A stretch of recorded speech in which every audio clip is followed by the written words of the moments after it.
On a space shuttle mission to fix a satellite in 2011, astronauts Brian Harper, Jacinda, Joe, Fowler, and newcomer Marcus are participating. Before tunneling into the moon's surface, a bizarre swarm of extraterrestrial technology strikes the orbiter, killing Marcus and rendering Joe comatose.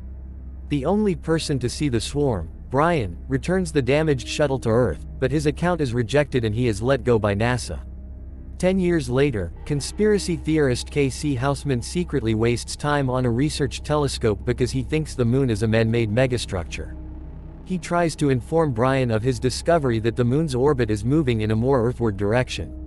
Although NASA also finds the anomaly, K.C. makes it public on social media, sparking a worldwide fear. As the deputy director of NASA, Joe is now sending a probe into orbit on an SLS Block 1 rocket to investigate the anomaly. After the 3 lunar explorers deploy a probe into a kilometers-deep artificial shaft that has sprung up on the moon's surface, the same alien swarm attacks and kills them all. Seismic and gravitational disruptions are brought on by the moon's descent toward Earth as the lunar orbit deteriorates.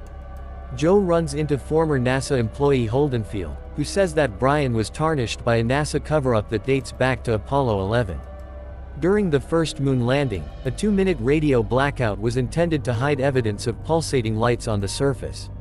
In addition, Apollo 12 demonstrated that the moon is hollow, and because of financial constraints, a military EMP device intended to exterminate the swarm was scrapped.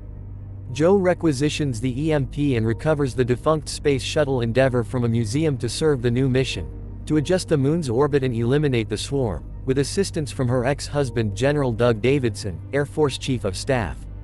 When Brian, K.C., and Joe launch with the EMP, a tsunami that is destroying Vandenberg Air Force Base prevents them from making it to orbit. Once within the moon, they discover that it is a Dyson sphere propelled by a white dwarf at its core. In order to create and seed life on Earth, humanity's technologically advanced ancestors built the moon as an interstellar ark billions of years ago. However, the swarm, one of the malicious AIs, discovered the moon and is siphoning energy from its power source, destabilizing its orbit. This is what the Dyson Sphere's AI operating system tells Brian. While searching for Doug's military bunker in the Colorado foothills, Sonny, Joe, Jimmy, and Michelle, the caretaker for Doug, encounter Brenda, the mother of Sonny, Tom, and their stepfamily. Brenda is the ex-wife of Brian.